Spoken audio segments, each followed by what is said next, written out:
BTV देख रहे सभी दर्शकों का स्वागत। मैं हूं लवदे बडियाल।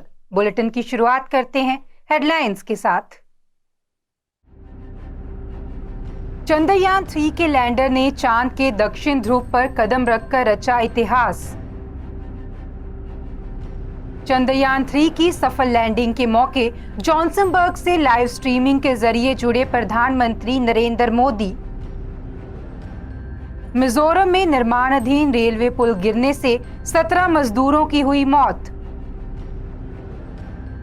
मुआवजे के नाम पर किसानों के साथ हो रही धक्काशाही के खिलाफ सांसद परनीत कौर ने पंजाब सरकार की कड़े शब्दों में की निंदा। अब खबरें विस्तार के साथ। चंद्रयान 3 के लैंडर ने चांद के दक्षिण ध्रुव पर कदम रखकर इतिहास रच दिया है। उसने 30 मिनट में चंद्रमा के अंतिम कक्षा में 25 किलोमीटर का सफर पूरा किया। 5:30 पर शुरुआत में रफ लैंडिंग बेहद कामयाब रही। इसके बाद 5:40 पर लैंडर ने वर्टिकल लैंडिंग की। तब उसकी चंद्रमा से दूरी 3 किलोमीटर रह गई थी। आखिरकार लैंडर ने 6:04 पर चांद पर पहला कदम रखा। बता दें कि इस तरह भारत चांद के दक्षिणी ध्रुव पर लैंडिंग करने वाला दुनिया का पहला देश बन गया है। वहीं चांद के किसी भी हिस्से में यान उतारने वाला चौथा देश बन गया है। इससे पहले अमेरिका, सोवियत संघ और चीन को ये कामयाबी मिली थी। गौरतलब है कि चंद्रयान 3 के आंध्र प्रदेश के श्रीहरिकोटा से 14 जुलाई को 3:35 पर लॉन्च किया गया था। इसे चांद की सतह पर लैंडिंग करने में 41 दिन का समय लगा है।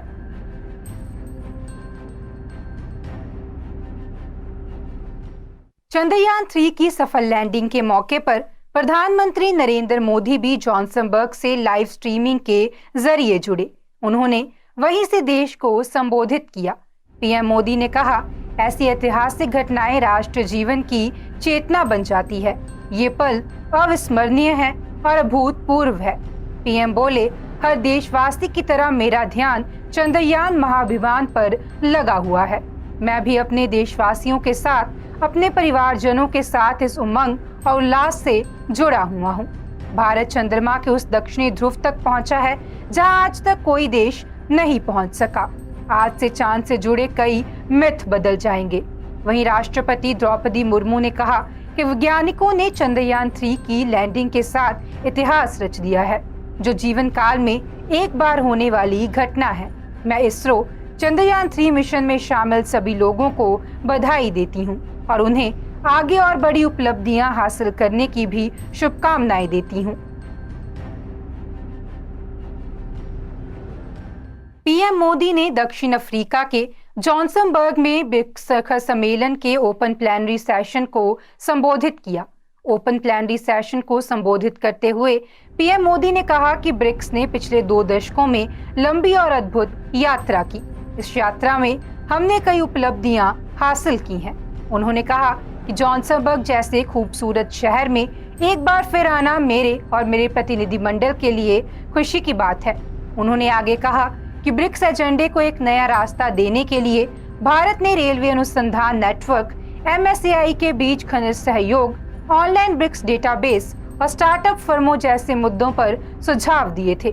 मुझे खुशी है कि इन मुद्दों पर काफी प्रगति हुई। इसके अलावा पीएम मोदी ने कहा कि भारत ब्रिक्स के विस्तार का पूरा समर्थन करता है। हम आम सहमति के साथ आगे बढ़ने का स्वागत करते हैं। उन्होंने आगे कहा कि हम पहले से ही ब्रिक्स उपग्रह समूह का काम कर रहे हैं, लेकिन एक कदम आगे बढ़ाने के लिए हमें ब्रिक्स अंतरिक्ष अन्वेषण संघ की स्थापना के बारे में सोचना चाहिए।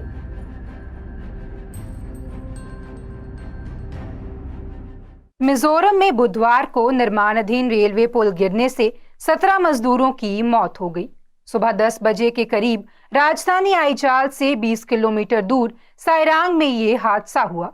घटना के दौरान 35 से 40 मजदूर पुल पर काम कर रहे थे। मौके पर मौजूद पुलिस अधिकारी ने बताया कि अभी तक 17 मजदूरों के शव मिले हैं। वहीं प्रधानमंत्री नरेंद्र मोदी और रेल मंत्री अश्वनी वैष्णव ने घटना पर दुख जताते हुए मृतकों के परिजनों के लिए मुआवजे की घोषणा की है। पीएमओ से पीड़ित परिवारजनों के लिए 2 लाख और रेलवे से 10 लाख रुपए देने की घोषणा की गई है। इसके अलावा पीएमओ की ओर से घायलों को 50,000 रुपए दिए जाएंगे। वहीं रेलवे ने गंभीर घायलों को 2 लाख रुपए और मामूली रूप से घायल हुए लोगों को 50,000 रुपए मुआवजा देने की घोषणा की है। मिजोरम के सीएम जोरामथांगा ने हादसे की तस्वीर और वीडियो सोशल मीडिया पर शेयर किए हैं। उन्होंने लिखा कि प्रशासन रेस्क्यू ऑपरेशन चला रहा है। जिन लोगों ने हादसे के दौरान लोगों की मदद की, उनका धन्यवाद। उधर पश्चिम बंगाल की सीएम ममता बनर्जी ने भी घटना पर दुख जताया है। ममता ने कहा कि प्रोजेक्ट में पश्चिम बंगाल के मालदा जिले के भी कुछ मजदूर काम कर रहे थे। बंगाल के मुख्य सचिव को मिजोरम सरकार से संपर्क कर जानकारी लेने को कहा गया है।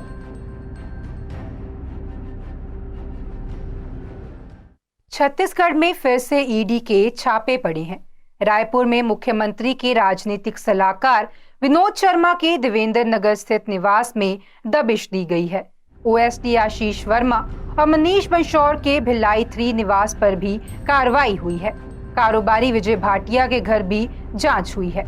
सीएम भूपेश ने इस कार्रवाई को पीएम मोदी की ओर से दिया बर्थडे गिफ्ट बताया है। उन्होंने ईडी की कार्रवाई पर कहा कि बीजेपी की ओर से ईडी और आईटी चुनाव लड़ रही हैं। उनको ठेका दिया गया है। बीजेपी निम्न से निम्न स्तर तक गिर चुकी है।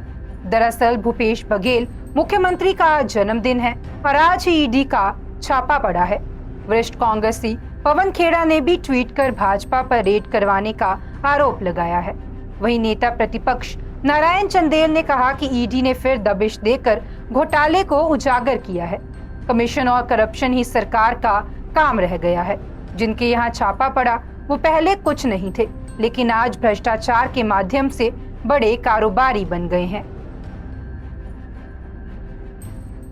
मुआवजे के नाम पर किसानों के साथ हो रही धक्काशाही के खिलाफ पूर्व विदेश मंत्री और पटियाला सांसद परनीत कौर ने पंजाब सरकार की कड़े शब्दों में निंदा की है। किसानों के धरने से निपटने के लिए भगवंत मान के नेतृत्व वाली पंजाब सरकार ने जो रुख अपनाया है वो बेहद शर्मनाक है।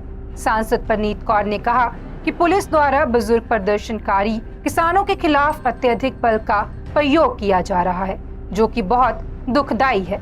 ये किसान पंजाब में बाढ़ के बाद क्षतिग्रस्त फसलों के लिए मुआवजे की मांग को लेकर प्रदर्शन कर रही हैं। शांतिपूर्वक विरोध कर रहे किसानों से निपटने में भगवंत मान सरकार का रवैया निंदनीय है। गौरतलब है कि पंजाब के मुख्यमंत्री भगवंत मान पिछले 1 महीने से 15 अगस्त से पहले किसानों के नुकसान की पाई की भरपाई करने के बड़े बड़े दावे कर रही हैं, लेकिन हकीकत इससे बिल्कुल अलग है।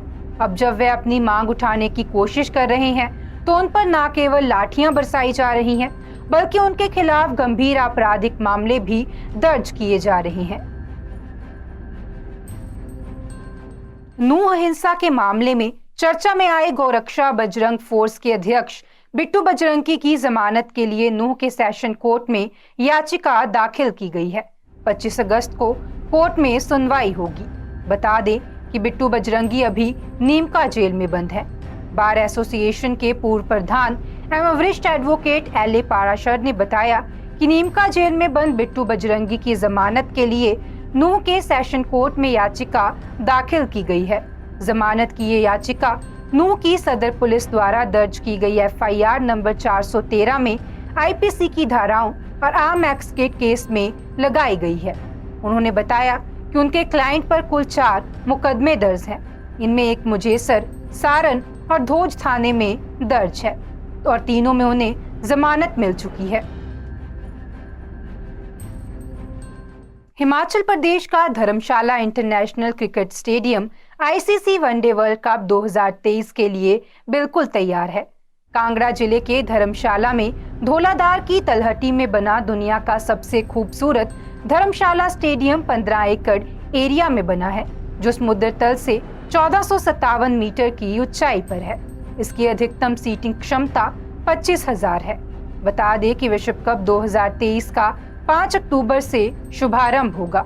इसका पहला मैच इंग्लैंड और न्यूजीलैंड के बीच अहमदाबाद में खेला जाएगा। विश्व कप के 49 मुकाबले भारत के 10 शहरों में खेले जाएंगे। इस लिस्ट में धर्मशाला क्रिकेट स्टेडियम का नाम भी शामिल है। केंद्र सरकार द्वारा राजस्थान में बनाए गए 33 खेलो इंडिया सेंटर का केंद्रीय खेल मंत्री अनुराग ठाकुर ने उद्घाटन किया। इस दौरान राजस्थान के खेल मंत्री अशोक चांदना ने उनके प्रदेश के जिलों में हुई बढ़ोतरी का हवाला देकर 50 खेलो इंडिया सेंटर बनाने की मांग की है। इस पर केंद्रीय खेल मंत्री ने प्रदेश में 51 सेंटर बनाने का वादा किया है। मंत्री अशोक चांदना और उपनेता प्रतिपक्ष सतीश पूनिया भी मांग पर राजस्थान में भी नेशनल सेंटर ऑफ एक्सीलेंस खोलने की घोषणा की गई है। अनुराग ठाकुर ने कहा कि खेल एक राज्य का विषय है और राज्यों को उसमें भूमिका निभानी चाहिए। केंद्र सरकार भी चाहती है कि हर राज्य खेलों की दृष्टि से नई नई योजनाएं लेकर आए और खिलाड़ियों के लिए सुविधाओं को बढ़ावा दे। केंद्र और राज्य मिलकर खेलों को बढ़ावा देंगे, तभी मेडल की सूची बढ़ पाएगी। गौरतलब है कि अगर हर राज्य खेलों में अपनी भूमिका लगातार बढ़ाएगा तो देश को उसका लाभ मिलेगा। भारत खेलों में लगातार आगे बढ़ रहा है। इसमें खेलो इंडिया योजना का भी बड़ा योगदान है। आज के बुलेटिन में फिलहाल इतना ही। आप देखते रहे BTV, be positive, be yourself.